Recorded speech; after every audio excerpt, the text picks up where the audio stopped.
네, 안녕하십니까. 개포고등학교를 담당하게 된 주형준 강사라고 합니다.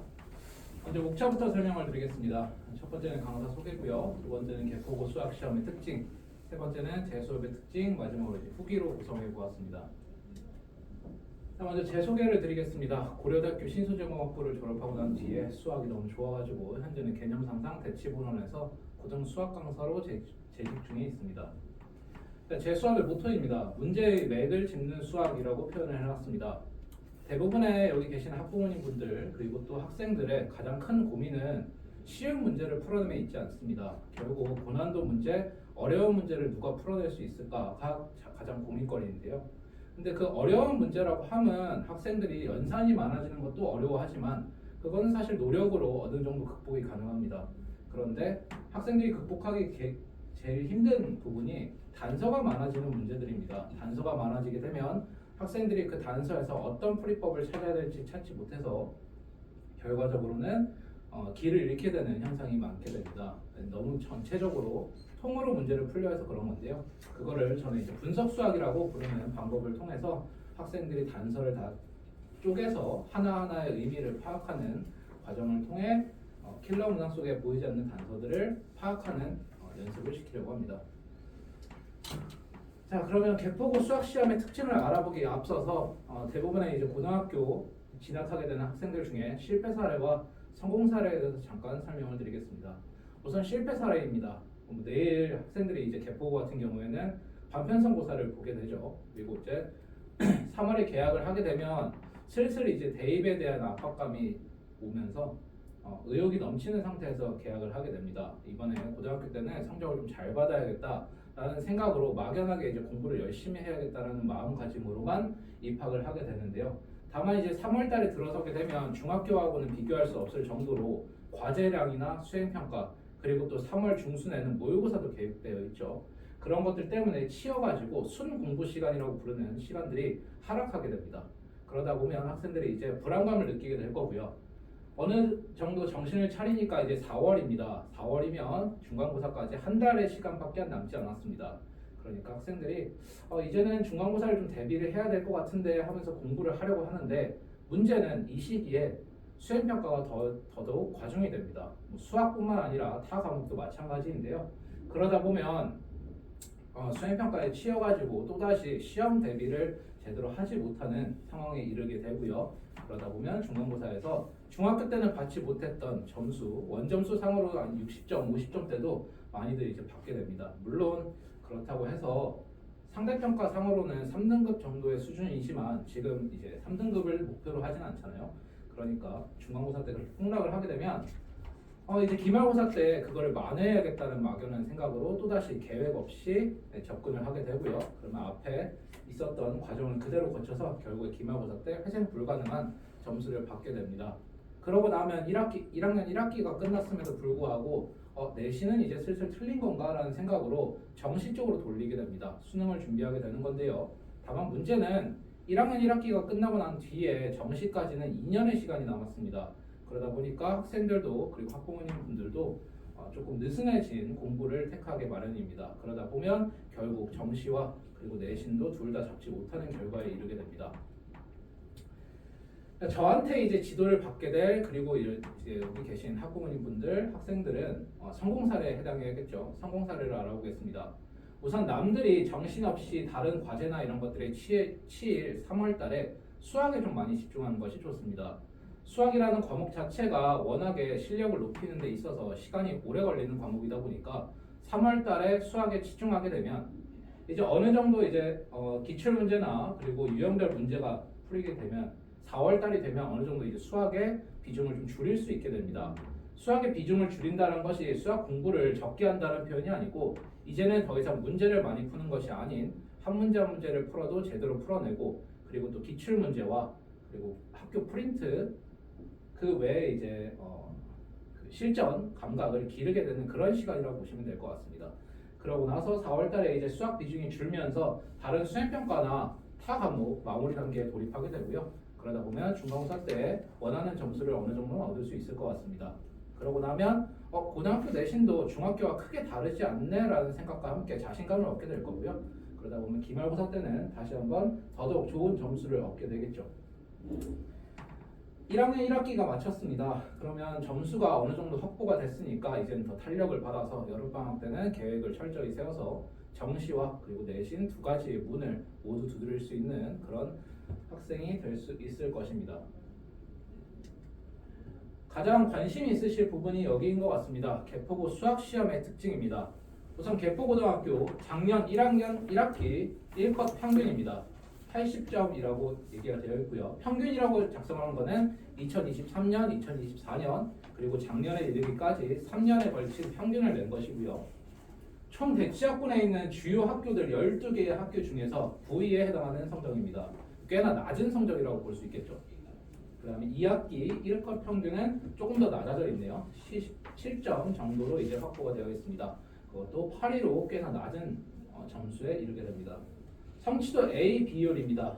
성취도라 함은 내신의 등급하고는 상관없이 학생들의 성취도를 평가해서 학교에서 정성평가를 한다라고 이야기를 합니다. 그래서 그거에 대한 비율은 18.54%, 전체 비율의 한 19% 정도. 그래서 대치 12개 학군 중에서는 5위에 해당하는 중간 정도의 성적이라고 보시면 될 것 같습니다. 위에 성적을 보시면 후술하겠지만 사실 개포고등학교 자체가 대치학군에서 시험이 쉬운 편의 학교는 아닙니다. 쉬운 편의 학교라 하면 숙명여고나 경기여고 평이한 수준의 학교들하고는 조금 비교할 수 없을 정도로 개포는 좀 어려운 편이긴 한데요. 다만 이제 너무 걱정하실 필요는 없는 게 최근 한 2년 정도 사이에 개포고의 수학 시험이 조금씩 쉬워지고 있습니다. 그래서 킬러 문제가 좀 빠지게 됐고요. 다만 이제 후술하게 될 특징적인 것 때문에 사실 아주 평이한 수준이라고 볼 수는 없습니다. 개포고 시험이. 그래서 우선은 이렇게 넘어가고요. 개포고 수학 시험은 선택형 15문제와 단답형 4문제 그리고 서술형이 2문제로 구성이 되어 있습니다. 후술하겠지만 이 서술형 문제가 좀 관건입니다. 개포고에서는 서술형 문제 2문제가 한 문제당 10점에 해당하는 점수를 가지고 있기 때문에 서술형에서 점수를 확보를 못한다면 사실상 좀 좋은 성적을 거두기가 힘들겠죠. 다음은 이제 개포고 수학 시험의 출제 경향입니다.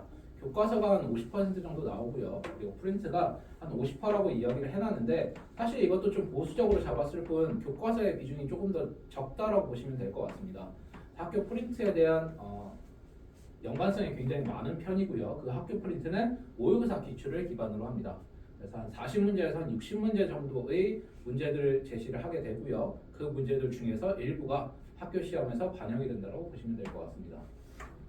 자, 그래서 개포고 수학 시험의 가장 큰 경향은 모의고사 변형 기출입니다. 이때 변형이라 함은 뒤에서 제가 예시를 달아놨는데 단순하게 숫자를 바꾸거나 그림만 갖다 쓰는 것이 아닌 좀 그 표현은 갖다 쓰지만 좀 많이 변형하는 편입니다.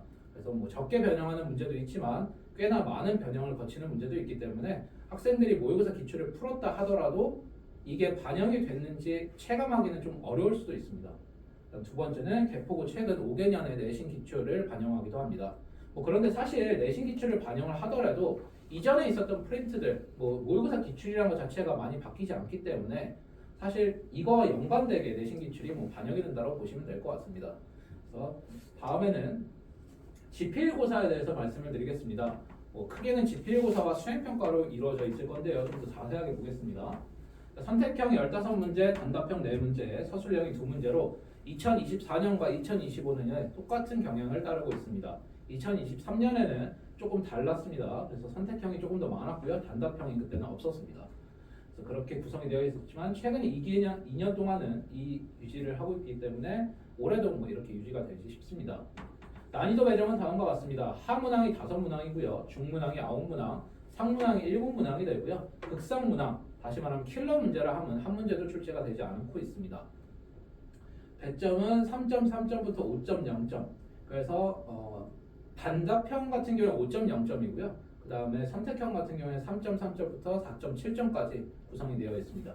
거의 차이가 없다라고 볼 수 있겠고요. 그 다음에 특이한 건 다시 한번 말씀드리지만 서술형 2문항이 하나당 10점에 해당합니다. 그래서 이 문항을 반드시 맞춰야 될 것 같고요. 요약하자면 다음과 같습니다. 극상난도 다시 말하면 킬러 문제가 제외되어 있습니다. 지난 한 5개년치에서는 킬러 문항이 한두 문항 정도는 좀 포함이 되어 있었습니다. 기출 문제 변형 문제였었는데요. 최근에 한 2개년 동안은 극상 난도의 킬러 문제는 제외가 되고 있습니다. 앞서 말씀드린 대로 조금씩 쉬워지고 있다라고 보시면 될 것 같고요. 다만 이제 제가 말씀드리고 싶은 건 보시면 알겠지만 하 문항이 5문항이라고 했는데 이 문항들 중에서 굳이 표현하자면 극하 문항이라는 것이 있습니다. 거의 뭐 암산 정도로 풀 수 있는 모의고사에서는 1, 2, 3, 4번 첫 번째 장에 해당하는 문제들인데 그 문항들이 사실 개포고에서는 출제가 안 됩니다. 그래서 저 하문항이라 함도 센 B에서 좀 쉬운 문제 정도에 해당한다고 보면 되기 때문에 사실은 하문항이 그렇게 난이도가 엄청 낮은 건 아니죠. 그런 문항들이 초반에 소개가 되어 있고요. 그 다음에 중문항과 상문항이 굉장히 많은 편입니다. 그러다 보니까 중상난도 위주의 시험이니까 학생들이 사실 한 번 말리게 되면 걷잡을 수 없는 성적을 거둘 수도 있습니다. 다른 학교 같은 경우에는 극하 문항도 있고 그리고 킬러 문제도 있게 되면 학생들은 킬러 문제는 직감적으로 킬러 문제임을 압니다. 이 문제는 내가 건들 수 없는 문제야 하고서 과감하게 포기하고 나머지 문제들을 맞추더라도 뭐 최근에 이제 어려운 학교들은 단대부고나 뭐 진선여고, 경기고 이런 학교들 같은 경우에 킬러 문항이 나오게 되는데 사실 그 문항들을 못 맞추게 되더라도 어느 정도 점수를 확보할 수 있거든요. 그런데 개포고 같은 경우에는 그런 문항들은 나오지 않지만 그러다 보니까 학생들이 덤벼들게 됩니다. 이 문제는 내가 풀어야 되는 문제야. 그리고 어디서 봤던 문제야 하면서 덤벼들게 되는데 그렇게 덤벼들다가 한번 말리게 되면 사실상 이거는 최소한의 점수가 확보가 되어 있지 않은 시험이다 보니까 굉장히 폭락할 수도 있는 시험입니다. 그래서 굉장히 특징적인 거고요. 두 번째는 이제 고배점에 서술형 두 문항이 배치되어 있습니다. 계속 제가 강조를 드리고 있는데 개당 10점이고요. 다만 이제 서술형 문제가 후술하겠지만 그렇게 난이도가 높은 편은 아닙니다. 가운데에 해당하는 중문항 정도인데요. 난이도 자체는 그렇지만 10점짜리다 보니까 거기서 점수가 깎이게 되면 그것도 앞에 있는 다른 문항들처럼 뭐 치명적인 결과에 이르게 될 것 같고요. 그 다음에 교육청 기출문제 중심의 변형 문제들이 많이 출제가 되고 있다 정도로 요약을 해보겠습니다. 다음으로 또 관심이 많으실 분야인 것 같습니다. 수행평가입니다. 앞서 이제 제가 설명을 안 드렸었는데 중간고사 같은 경우에는 잠시 앞으로 돌아가겠습니다. 중간고사가 저기 보시면 퍼센트가 30% 그리고 기말고사가 30%입니다.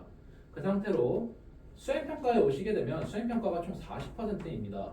그러니까 하나의 시험에 거의 해당하는 점수라고 보시면 될 것 같고요.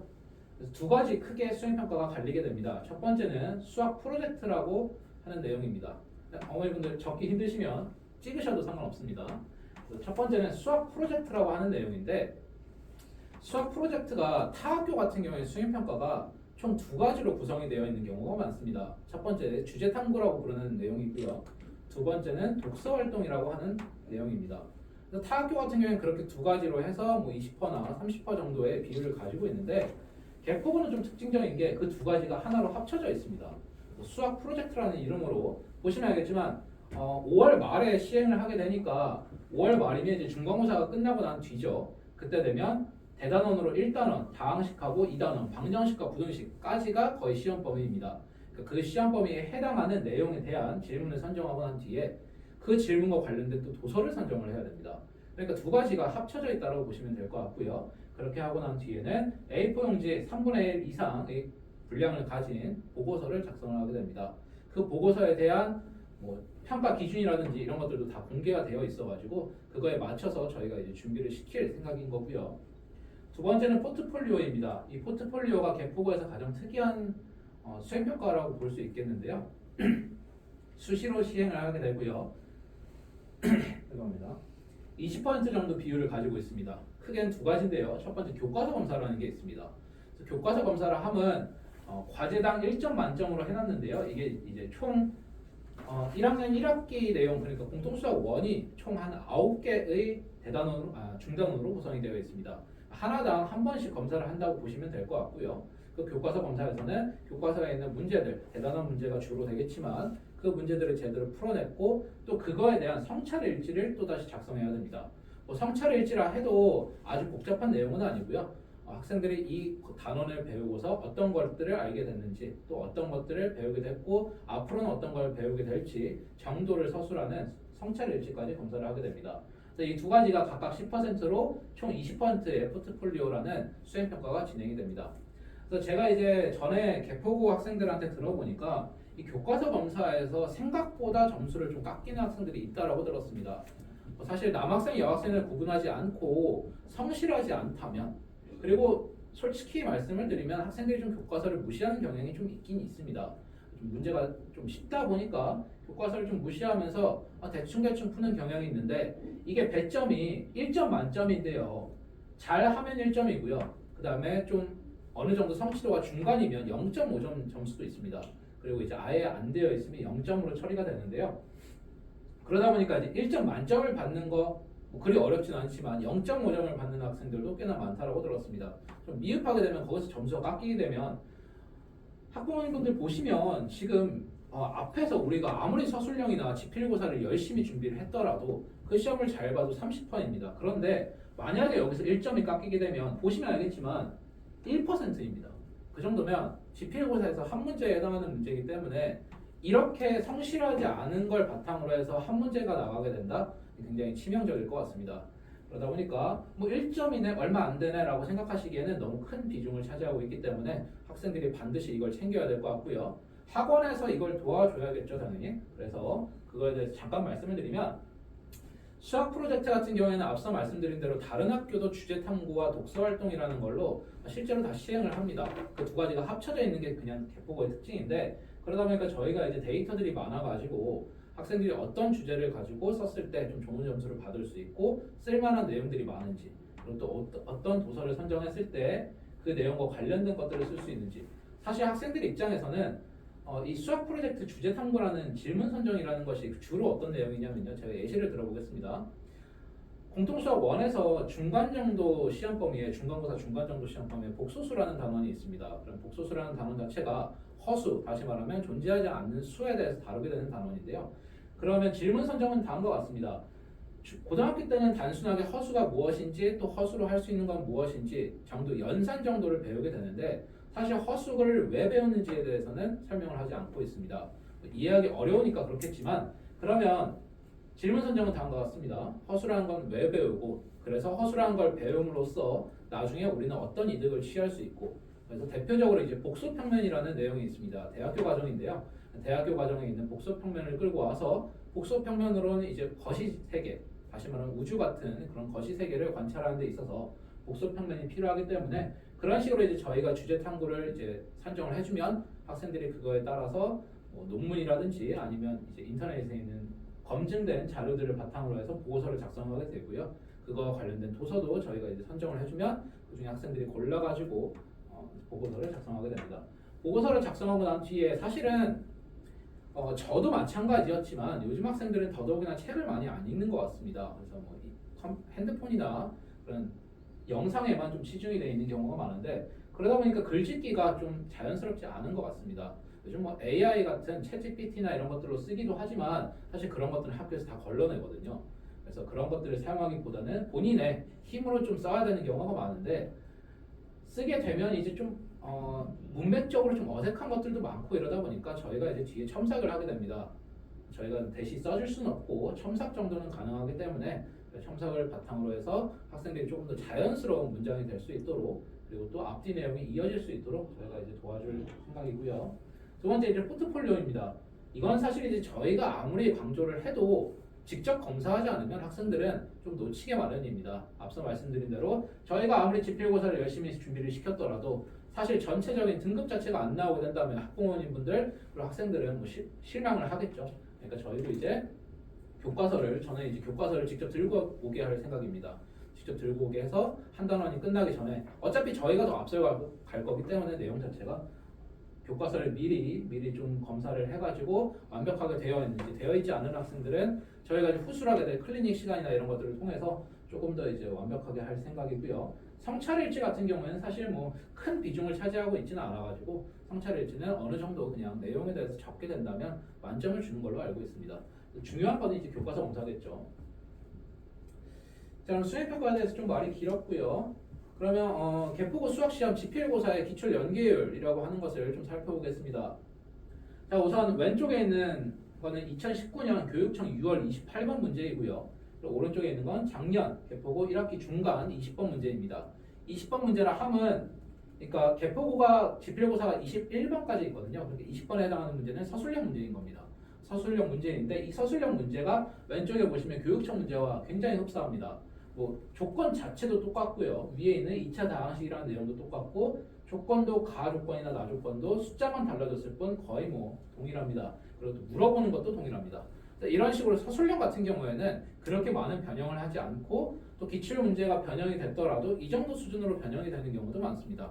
그래서 이 문제가 가장 대표적인 문제라서 제가 꼽아봤고요.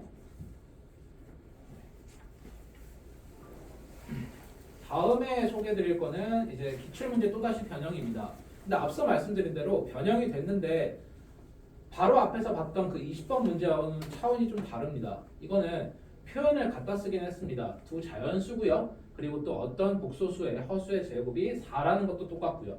그 다음에 n 플러스 n에 여기는 뭐 최대값이지만 여기는 최소값을 구한다. 뭐 정도는 거의 뭐 변형이 안 되어 있다고 볼 수 있을 것 같은데 다만 여기 안에 들어가 있는 식 자체가 좀 많이 복잡해져 있습니다. 그런데 이 문제를 학생들이 풀어보면 사실 이 표현하고 i하고 같은 거거든요, 이게. 근데 이거를 이제 학교에서는 이렇게 변형을 해놨습니다. 그럼 학생들이 이를 알아보지 못한다면 사실상 이 문제를 풀어봤더라도 이 문제를 새로 접했을 때 식이 달라져 있으니까 뭐야 난 이건 안 풀어봤는데 라고 볼 수 있겠지만 사실 풀어봤습니다. 그러니까 학생들이 이런 식으로 변형이 되어 있는 문제도 단순하게 이 문제를 풀어봤습니다. 저는 이 내용이 말고 이 문제에서 내가 어떤 표현법을 알게 됐고 그래서 어떤 풀이법을 썼으며 그리고 또 이건 어떻게 변형이 되는지를 학생들이 알고 있어야 될 것 같습니다. 그래서 후술하게 될 제 자체 교재에서 이런 변형 문제들을 좀 소개를 해놨으니까 그걸 참고하시면 좋을 것 같고요. 자, 다음은 이제 대표적인 서술형 문제입니다. 2025년 1학기 기말 시험이 되고요. 1학기 기말에 연립 2차 방정식 내용입니다. 사실 연립 2차 방정식 이 문제 자체가 그렇게 난이도가 높지는 않습니다. 높지는 않지만 서술해야 되는 내용 자체가 빠지면 안 되기 때문에 서술형 문제에서 아까 말씀드린 대로 10점짜리이기 때문에 놓치지 말아야 될 것 같고요. 저희는 그래서 서술형 문제를 어떻게 준비를 시키냐면 당연히 이제 정규 시간에는 개념을 기반으로 한 탄탄하게 문제풀이를 하는 연습을 좀 시키게 되고요. 다만 이제 서술형 그거랑 좀 차원이 다르기 때문에 학생들이 이런 서술형 문제를 보고 나서 저희가 평가 기준을 학교에서 공개한 평가 기준에 맞춰가지고 직접 이제 저희가 모범 답안을 써주고 그거에 맞춰서 학생들이 풀고 또다시 다른 변형 문제를 그 모범 답안과 비슷하게 학생들이 서술해서 저희한테 검사를 받는 그런 시간이 될 것 같습니다. 서술형 문제가 학생들이 이제 문제 난이도가 그렇게 어렵진 않다 보니까 푸는 것 자체는 잘하는데 그 중간 과정이 좀 생략이 되어 있는 경우가 많아서 그거를 좀 집중적으로 저희가 확인을 할 생각이고요. 자, 그래서 이제 최종 전략입니다. 개포고 여기 계신 학부모분들 그리고 또 학생들의 무슨 생각으로 이제 어떻게 그 개포고를 지원을 하셨는지 모르겠지만 개포고는 보통 학생들 사이에서 수학 내신, 뭐 내신을 따기 쉬운 학교라고 인식이 되어 있는 경우가 많습니다. 근데 뭐 수학뿐만 아니라 다른 내신들도 마찬가지인데요. 사실 저는 이렇게 말씀을 드리고 싶네요. 수학 내신을 따기 쉬운 학교다. 뭐 틀린 말은 아니지만 적당한 수학 내신을 따기에는 쉬운 학교는 맞습니다. 뭐 학생 자체가 200명으로 굉장히 소수인 학교이지만 그 중에 이제 공부에 뜻이 없는 학생들도 꽤나 많기 때문에 사실 2등급, 3등급 정도의 적당한 수학 내신 등급은 따기가 쉽습니다. 그런데 저희의 목표는 이제 1등급이잖아요. 그렇죠? 그러다 보니까 1등급을 따기에는 절대로 만만한 학교가 아닙니다. 뭐 그렇게 내신을 노리고 온 학생들도 많을 것이고요. 그리고 앞서 말씀드린 대로 난이도 자체가 아주 높은 문제는 아니지만 꽤나 이제 난이도가 있는 문제들이 많이 배치가 되다 보니까 거기에서 이제 많이 갈리게 됩니다. 그러다 보니까 실수도 하지 말아야 될 것 같고요. 그리고 대부분의 문제를 다 맞춰야 되는 시험이라서 사실 1등급을 따기에는 절대로 쉬운 학교는 아닌 것 같습니다. 오히려 타 학교 같은 경우에는 3등급, 4등급, 3등급, 2등급 이런 것들을 유지하기가 힘들지 1등급을 한 번 찍으면 사실 거기서 잘 안 떨어지거든요. 워낙에 시험이 어렵다 보니까. 근데 개포고는 1등급을 한 번 땄더라 하더라도 다음 턴에 다시 한번 충분히 뒤집힐 수 있는 학교가 개포고의 특징입니다. 개포고 같은 경우에 2024년에 인원수가 200명인데도 불구하고 의치, 약대 그리고 스카이까지 합쳐서 한 30명 정도 확보를 해놨습니다.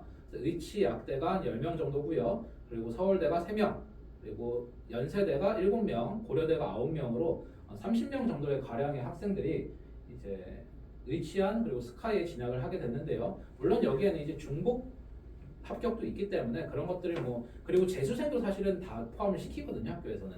그러다 보니까 뭐 조금 현역으로만 치자면 수치가 좀 줄어들 수는 있지만 어쨌든 30번을 합격을 했다라는 거는 그만큼 개포고의 수준이 꽤나 높다는 이야기입니다. 200명인데도 불구하고 꽤나 높은 수치이고요. 그러면 그 안에 저희가 또 수학 내신 1등급 안에 들기 위해서는 어떤 전략을 가져야 될지 설명을 드리겠습니다. 우선 첫 번째입니다. 중상난도 위주의 시험이다 보니까 킬러 문제가 없다 보니까 막힘없는 풀이가 좀 필요합니다. 그래서 중간중간에 어느 정도의 난이도를 가지고 있는 문제들을 잘 풀어내는 게 이 개포고 시험의 특징이고요. 두 번째는 기출 중심의 프린트. 그래서 프린트가 이제 나오게 되는데요. 그 문제들하고 비슷하면서도 아까 전에 말씀을 드렸지만 비슷한 문제도 있지만 꽤나 다른 변형 문제도 있기 때문에 그런 문제들도 좀 대비를 해야 될 것 같고요. 세 번째는 당연한 얘기지만 10점짜리 서술형, 고급 100점의 서술형을 맞추기 위한 연습도 앞서 말씀드린 대로 제가 시킬 예정이고요. 네 번째는 수행평가가 타 학교에 비해서 조금 까다로운 편인 건 맞습니다.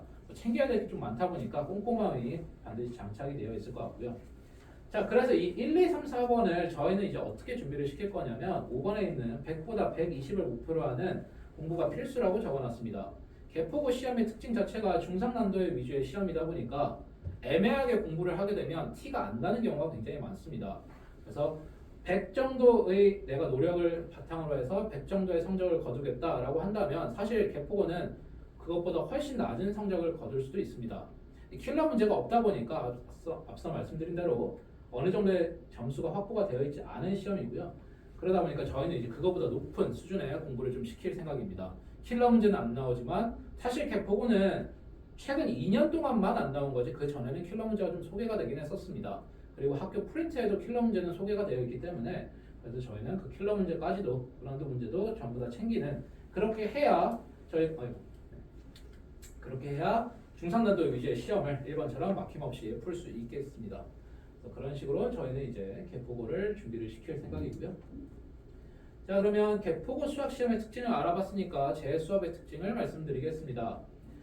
정규 수업입니다. 탄탄한 개념과 유형별 문제풀이, 다른 강사들, 다른 학원에서도 다들 이야기를 하는 것이고요. 탄탄한 개념을 바탕으로 해서 학생들에게 이제 대표 문제를 제가 풀어주게 됩니다. 대표 문제를 풀어주고 난 뒤에 학생들은 직접 그 앞에서 제 앞에서 다른 문제들을 풀게 되고요. 풀게 되면 학생들이 어떤 부분을 몰라 했는지 또 어떤 부분을 어려워하는지 현장에서 바로바로 피드백이 들어가게 됩니다.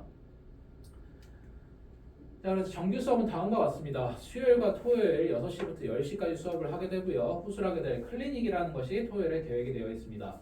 1시부터 5시에 클리닉이 있습니다. 그러다 보니까 개포고 수업 같은 경우에는 토요일에는 1시부터 5시에 클리닉을 하고 난 뒤에 6시부터 10시에 다시 한번 정규 수업이 들어가는 코스입니다. 조금 학생들이 벅찰 수는 있겠지만 사실 뒤에서 클리닉에 대해서 말씀을 드리겠지만 학생들이 그 시간에 뭔가 굉장히 많은 걸 하지는 않기 때문에 평가 정도를 하기 때문에 아주 부담이 되진 않을 것 같고요. 타 학교 같은 경우에도 이런 식으로 진행을 많이 하기 때문에 학생들도 오히려 수학에 집중할 수 있는 날이 되지 않을까 싶습니다. 3월과 4월 두 개의 달을 하나씩 구성을 해보았습니다. 일단 3월 달입니다. 아직 수학 프린트가 학교 프린트가 나오지 않는 시기입니다. 그러다 보니까 어차피 그 학교 프린트라는 것 자체가 기출 문제를 기반으로 하고 있기 때문에 저희는 올림포스 학력평가 기출 문제를 풀 생각입니다. 그래서 유형별 문제풀이를 거기서 연습하게 되고요. 다만 이제 올림포스의 뒤에 단원마다 1등급 문제라는 것이 있습니다. 4문제에서 많게는 한 8문제 정도 소개가 되어 있는데요. 그 문제들이 대부분 다 킬러 문제인데 그 문제들은 3월 달에는 아주 많이 건들지는 않을 것 같습니다. 그 문항들 중에서 학교 프린트에 어떤 것들이 소개가 되어 있는지 모르기 때문에 그 문항들은 후술하게 될 4월 달에 이제 많이 다루게 될 것 같고요. 3월 달에 탄탄하게 기반을 다져놓은 뒤에 그래서 보통 중간고사가 이제 2차 함수까지가 시험 범위가 됩니다. 조금씩 개포고는 시험 범위가 고정이 안 되어 있는 것이 좀 특징적입니다. 조금씩 달라지게 되는데 이번에 22 개정으로 넘어오면서 거의 2차 함수까지로 고정이 되어 있는 상태고요. 그 다음에 이제 4월 달에 들어서게 되면 앞서 말씀드린 대로 100보다 저희는 120의 공부를 해야 됩니다. 그러니까 고난도 문제를 풀게 될 거고요. 여기서 킬러 문제도 다루게 되고요. 그리고 주로 이제 하게 될 건 학교 프린트겠죠. 그래서 이때는 올스톱 상태에서 학교 프린트만 풀게 됩니다. 물론 학교 내신도 당연히 풀어야겠지만 그런 기출을 중심으로 해서 문제를 풀게 되고요. 그리고 난 다음에는 뒤에는 어느 정도 이제 고난도 문제 그리고 프린트가 확보가 되어 있으면 실전 테스트를 통해서 감각을 기르게 됩니다. 제가 앞에서 말씀을 안 드렸었던 내용인데 개포고는 시간 관리가 굉장히 중요합니다.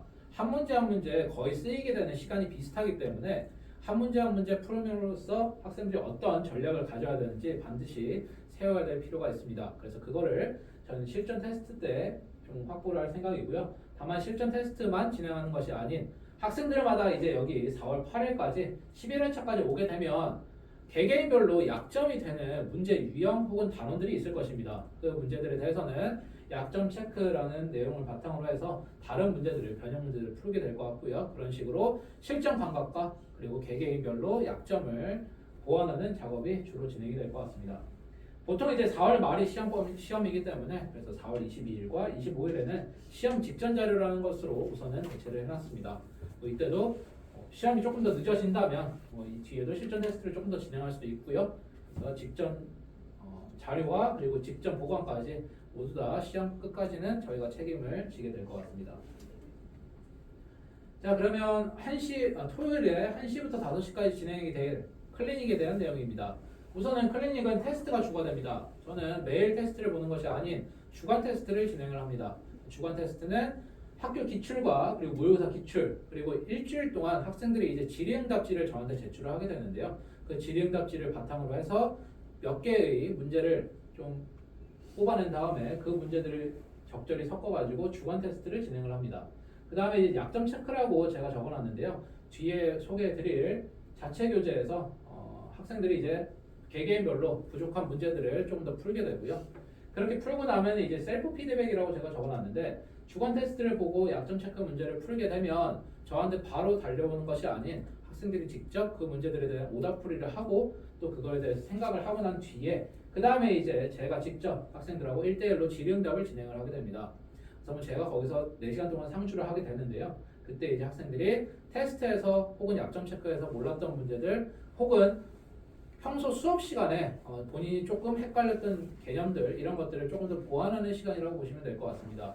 그래서 학생들이 조금 더 능동적으로 움직이게 되면 조금 더 효과를 잘 발휘할 수 있는 시간인 것 같고요. 그래서 클리닉이 이런 식으로 진행이 됩니다. 그래서 앞서 말씀드린 약점 체크에 대한 자료입니다. 그래서 약점 체크와 그리고 변형 문제가 소개가 되어 있는 탑시크릿이라고 얘기를 해놨는데요. 개포고 공통수학 1 범위에 대해서 일부 이제 마지막 단계에 제가 이제 편집의 마지막 단계에 들어서게 됐는데 3월 전까지는 다 완료를 해놓을 생각입니다. 그 문제 중에 하나를 꼽아봤습니다. 자, 왼쪽에 있는 거는요. 개포고는 비상교과서를 채택을 하고 있습니다. 비상교과서의 수학 대단한 문제고요. 11번 문제, 2차 함수의 11번 문제입니다. 이거에 대한 이제 변형 문제를 제가 이제 만들기도 하고 또 일부 문제를 이제 변형을 해가지고 학생들한테 이런 식으로 탑시크릿에서 소개를 하게 됩니다. 그럼 이 문제는 언제 푸냐? 이 문제는 아까 말씀드린 대로 클리닉 시간에 만약에 내가 이 문제를 어려워했었다, 왼쪽 문제를 어려워했었다라고 한다면 이 문제들을 학생한테 풀리게 됩니다. 물론 그렇다고 해서 다 안 전부 다 풀리는 것은 아니고 학생들이 이제 부족한 부분만 풀리게 되고요. 나중에 이제 제가 앞서 말씀드린 실전 테스트 시간에 나머지 문제들, 약점 문제들도 전부 다 풀게 됩니다. 이런 식으로 교과서 변형 문제와 또 모의고사 변형 문제를 주로 다루게 되는 자료고요. 자, 그 클리닉까지 끝나게 되면 이제 본격적으로 기출 문제를 좀 분석을 할 시간입니다. 그런데 저희가 아무리 강사들이 기출 문제를 열심히 분석하고 또 변형 문제를 만들었다 하더라도 학생들이 이를 실전에 적용할 수 없다면 사실상 무의미할 것 같습니다. 그렇기 때문에 저는 이제 딥디깅이라는 공부 방법을 택했습니다. 깊이 파고든다라는 내용인데요. 학생들한테 기출 문제에 대한 풀이법하고 그리고 또 단서를 파헤쳐서 파악할 수 있는 분석 수학을 소개를 하고 난 뒤에는 학생들에게 직접 이제 그 학교 기출 문제하고 모의고사 기출 문제를 풀리게 됩니다. 여기에 포함되어 있는 것들은 개포고만 포함이 되는 건 아니고요. 타 학교들에서도 비슷한 변형 문제들이 있기 때문에 그런 것들도 다 소개를 해놨습니다. 그런 것들을 학생들이 직접 풀어보고 난 뒤에 제가 거기에 코멘트를 다 달아놨기 때문에 그 코멘트를 보고서 본인의 풀이와 그리고 제 코멘트를 비교를 하고 만약에 그 문제를 못 풀었다면 그 코멘트를 하나씩 열어가지고 내가 이런 포인트 때문에 풀지를 못했구나 라는 것들을 파악하게 되는 직접 공부 방법이라고 생각하시면 될 것 같습니다. 이와 관련된 교재입니다. 지금도 2월 달에 제가 진행하고 있는 공통수학 원 실전반에서 사용하고 있는 자료인데요. 왼쪽에 있는 건 킬러 앤 힐러라고 이야기를 해놨습니다. 킬러 문제에 대한 제가 이제 비상약이라는 표현에서 힐러라고 표현을 해놨는데요. 여기서는 이제 기출문제, 모의고사 기출문제하고 학교 기출문제를 좀 포함을 많이 해놨습니다. 그래서 이 자료들에 대해서 학생들이 이제 분석수학 혹은 딥디깅을 진행을 하게 되고요.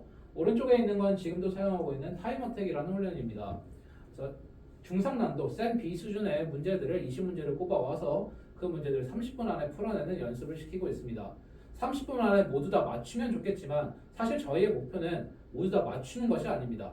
시간 안에 최대한 빨리 실수 없이 푸는 것이 가장 큰 목표이기 때문에 학생들이 못 푸는 문제가 있더라 하더라도 그거는 다음에 있게 되면 킬러 앤 힐러 혹은 다른 공부에서 충분히 채워낼 수 있을 것 같고요. 못 푸는 문제는 그렇게 중요하지 않습니다. 풀었는데 무조건 맞춰야 되는 거에 집중을 하게 되는 훈련이라고 보시면 될 것 같습니다.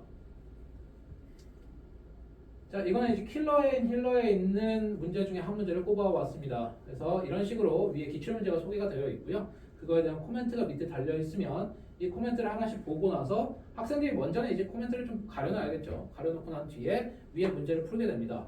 그런데 내가 문제를 풀어냈으면 굉장히 다행이고요. 풀어냈음에도 불구하고 내가 이 방법보다 더 좋은 건 없을까? 내가 생각하지 못한 포인트는 없을까? 라고 하면 코멘트랑 비교하면 될 것 같고요. 만약에 이제 내가 문제를 풀었는데 어떤 포인트 때문에 문제를 못 풀었다 한다면 이 코멘트들을 하나씩 열어서 여기 1번 문제 같은 경우는 이제 고쟁이에 있는 문제를 참고를 해라 라고 써놨는데 여기 똑같은 문제가 소개가 되어 있기 때문에 여기서 풀었던 내용을 바탕으로 해서 여기다 적용시키는 훈련을 하게 되면 될 것 같고요. 그런 식으로 이제 하나씩 열어서 학생들이 풀게 되는 그런 작업이라고 보시면 될 것 같습니다. 딥디깅에서 주로 하게 될 작업입니다. 당연한 얘기지만 어느 정도 유형별 문제풀이가 완성이 되어 있고 난 다음에 해야 될 것 같습니다. 그러다 보니까 제일 후순으로 밀어놨고요. 자, 그럼 마지막 후기입니다.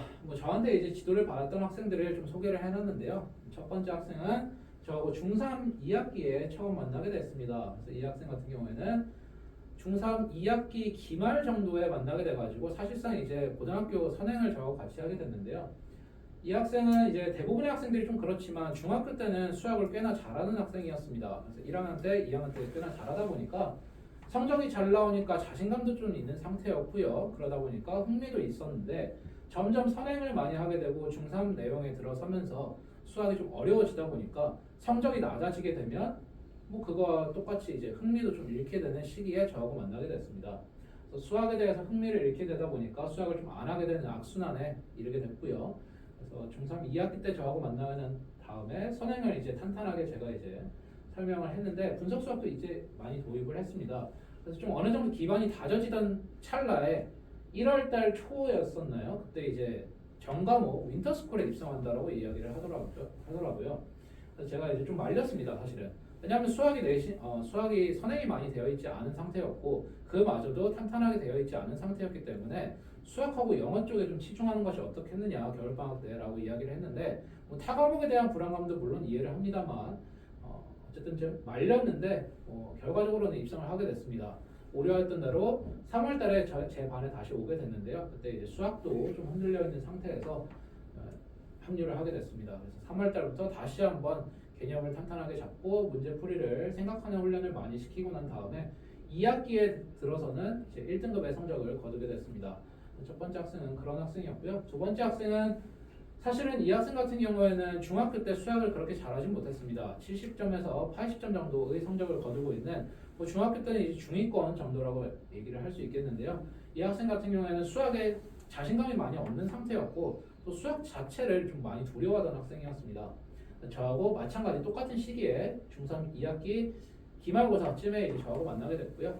기말고사를 거치고 난 다음에는 저하고 선행을 꾸준히 해가지고 이 학생도 중학교 때 그렇게 내신이 좋지 않음에도 불구하고 고등학교 때 조금 어려운 학교를 갔습니다. 그래서 그 학교에 가서도 어느 정도 2등급 정도의 성적을 거두게 됐습니다.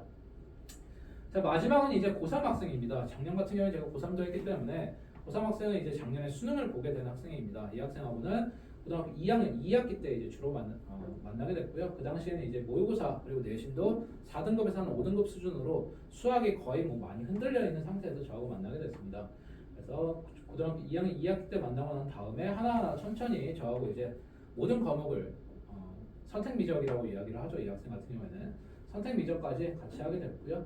그러다 보니까 이제 수능에서는 작년에서 2등급을 거두게 돼가지고 원하는 학교에 어느 정도 진학을 할 수 있는 학생이 되었습니다. 이과생이다 보니까 수학 자체가 많이 이제 위험했었는데 다행히도 학교를 가는 데 있어서는 최저를 맞춰가지고 어느 정도 본인이 원하는 학교에 진학을 하게 됐습니다. 보시면 제가 이제 조금 음영 처리를 해놨는데 다들 이제 공통적으로 이야기하는 것이 이해를 바탕으로 한 공부라고 이야기를 해놨습니다. 그리고 그것을 실전에서 적용이 가능했었다라고 모두 다 이야기를 했던 것만큼 저도 이제 학생들한테 이런 식으로 공부를 시킬 생각이고요. 자, 그러면 학생들과 또 학부모님분들에게 드리는 약속입니다. 첫 번째입니다. 학습은 불편하게, 성적은 편안하게라고 표현해놨습니다. 대부분의 수학 강사들은 매년, 매 시험, 그리고 매일이 사실 다 아는 내용이고 그러다 보니까 좀 멈춰있는 경우가 굉장히 많습니다. 편안하게 그냥 수업하고 다 아는 내용이다 보니까 그런 식으로 준비를 하는 경우가 많은데 저는 거기에 멈춰있지 않고 학생들에게 양질의 자료를 제공하기 위해서 수업 준비와 그리고 자료 준비를 조금은 편안하지 않고 불편하게 좀 행동을 하게 될 것 같고요. 학생들도 마찬가지입니다. 팔짱을 끼고서 저 사람이 어떻게 푸는지 저러고 따라하면 되겠다라고 생각 없이 공부하는 것이 아닌 수업 시간에 끊임없이 생각하고 또 이해해서 본인이 무엇이 힘든지 파악하게 되는 조금 불편하게 수업을 하게 될 것 같고요. 하지만 우리 모두의 목표죠. 편안한 성적을 거두게 되는 것. 이것이 목표이기 때문에 성적은 편안하게 또 학습 외적인 것으로 뭐 학생들의 생활 태도나 그리고 또 고민거리나 이런 것들에 대해서는 편안하게 학생들하고 이제 상담도 하고 진행을 하게 됩니다. 두 번째는 선생은 학생처럼, 학생은 선생처럼이라고 표현을 해놨습니다. 강사들 중에서 이제 수학을 좀 어느 정도 잘 하다 보니까 학생들의 입장에서 눈높이에 맞추지 못하고 본인이 어려워하는 문제들만 위주로 진행하는 경우가 많습니다. 저는 학생들에게 눈높이에 맞춰가지고 이 학생은 어떤 내용을 어려워하고 저 학생은 어떤 내용을 힘들어하는지 파악하고 관찰하게 될 것 같고요. 학생은 선생처럼 이해하고 또 설명할 수 있는 수학을 하는 것이 제 목표입니다. 마지막으로 이제 수학으로 내신을 낚는다라고 표현을 해놨습니다. 앞서 말씀드린 대로 수학이라는 과목 자체는 성적을 올리는데 혹은 실력을 올리는데 굉장히 오랜 시간이 걸리는 과목입니다. 그러다 보니까 중학교 때도 여러분들이 이제 주변에 학생들 주변에 소위 말하는 정규권 학생들을 보게 되면 그 학생들 중에서 수학을 못하는 학생은 거의 없습니다. 고등학교는 더더욱이나 마찬가지입니다. 고등학교 내신에서 정규권의 학생들 중에서 수학이 안 잡혀 있다? 그 학생들은 굉장히 특이한 케이스일 것 같습니다. 대부분 수학이 잡혀 있는 학생이 내신도 잡는 경우가 많은데요. 그러다 보니까 저희도 이제 수학을 먼저 잡아놓고 수학이 잡혀 있으면 타 과목에 치중할 수 있는 시간들이 많아지기 때문에 내신도 같이 시너지가 발휘될 것 같습니다. 자, 그러면 이제 어느 정도 마무리하겠습니다. 개포고의 교훈은 참되고 슬기롭게라고 합니다. 그래서 저희는 개포고의 가장 큰 특징이 두 가지가 요약을 하자면 서술형과 그리고 변형 문제였습니다. 그래서 서술형은 좀 더 정직하고 좀 참되게 풀어야 될 것 같고요. 변형 문제는 막히지 않고 학생들이 변형 문제임을 알아채고 또 그거에 대한 접근을 잘 할 수 있도록 다시 한번 슬기롭게 대처할 수 있도록 제가 지도할 생각입니다. 지금까지 그리고 지금부터 주경준 강사입니다. 네, 우선은 녹화를 좀 마치고요. Q&A를 좀 진행을 해보겠습니다.